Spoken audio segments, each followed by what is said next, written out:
তিন যুবকের ঘটনা হচ্ছে তারা একটা গুহায় আটকে গিয়েছিল। হঠাৎ করে এই গুহার মুখে বড় একটি পাথর এসে সেখানে জমা হয় এবং তারা বের হতে পারে না। এই তিনজন ব্যক্তির একজন বলল যে আমাদের জীবনে যদি আমরা কোনো ভালো কাজ করে থাকি তাহলে আল্লাহ পাক রব্বুল আলামিনের কাছে আমরা এর দ্বারা দোয়া করতে পারি। হয়তোবা আল্লাহ তাআলা এই দোয়ার মাধ্যমে আল্লাহ তাআলা আমাদের এই বিপদ থেকে রক্ষা করবেন।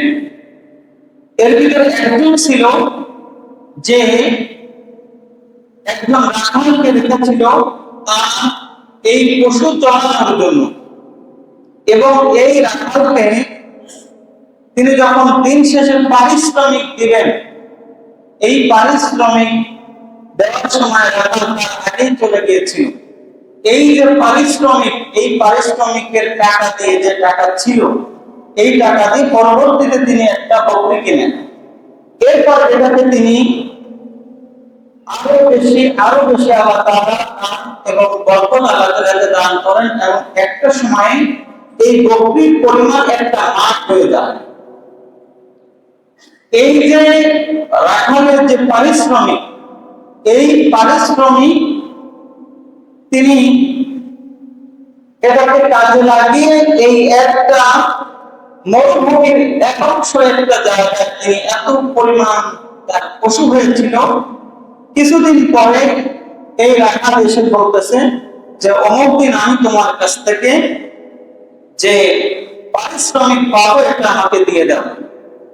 তখন ওই রাখালের কথায় তিনি বলতেছেন যে এই তোমার এখান থেকে যতদূর পর্যন্ত তোমার পশু দেখা যায়, এই প্রাণীগুলো দেখা যায়, বকরিগুলো দেখা যায়, এগুলো সব তোমার।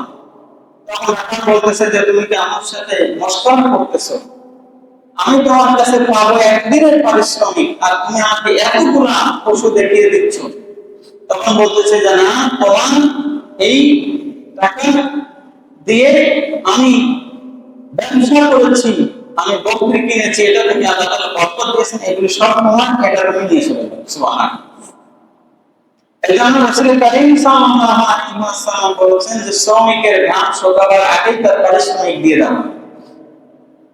তো তিনি এজন্য চলে গেলেন। ওই যুবক যখন এই গুহায় আটকে গেছে তখন বলতেছেন যে আমার জীবনে একটা ভালো কাজ আছে, এই একটা ভালো কাজ হলো আমি তার পারিশ্রমিক পরিপূর্ণ ভাবে দিয়ে দিয়েছিলাম। যে এবার আল্লাহর কাছে দোয়া করতেছে যে আল্লাহ, আমার জীবনে আমি একটা ভালো কাজ করেছি, এই ভালো কাজটি যদি তোমার পছন্দ হয় তাহলে তুমি আমাদের এই সামনে থেকে এই পাথরটি সরে দাও, আমরা যেন একটু বের হতে পারি। আল্লাহ তাআলা রব্বুল আলামিন বনী ইসরাঈলের তিন যুবকের পাথরটা করবে একটু সরিয়ে দিলেন, কিন্তু তারা বের হতে পারে না, এবার কোনো মতে নিঃশ্বাস নিয়ে বাঁচতে পারে।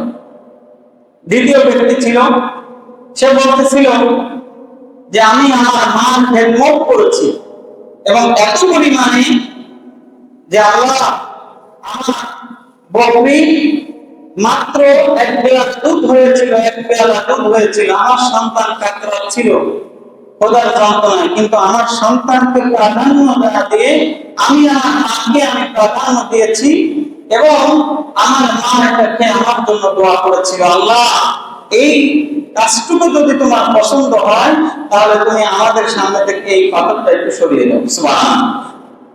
আল্লাহ তাআলা রব্বুল আলামিন এই বনী ইসরাঈলের তিন যুবকের থেকে একটু পাথর এবার সরিয়ে দিলেন। দুইজনের দোয়ার একটু একটু পাথর সরলো। তৃতীয় জন যখন আসলো, আল্লাহ তাআলা রব্বুল আলামিন এই যে দুইজন যুবকের দোয়া আল্লাহ তাআলা কবুল করলেন। একজন পারিশ্রমিক দিয়ে দিয়েছিল, আর একজন তার মায়ের খেদমত করেছিল। সুবহানাল্লাহ বলেন। পৃথিবীতে আল্লাহ তাআলা রব্বুল আলামিন যে আয়াত তেলাওয়াত করেছে, আল্লাহ তাআলা রব্বুল আলামিন এই আয়াতের ভিতরে আল্লাহ বলেছেন যে তোমরা আমাকে ডাকো, আমি তোমাদের ডাকে সাড়া দিব। তার মানে ডাকতে গেলে আপনার প্রথমে যে কোনো একটা ভালো কাজ করা লাগবে। ভালো কাজ ছাড়া আল্লাহ পাক রব্বুল আলামিনের দরবারে যা আপনি চাবেন, এটা আপনার দোয়া কতটা পর্যন্ত আপনার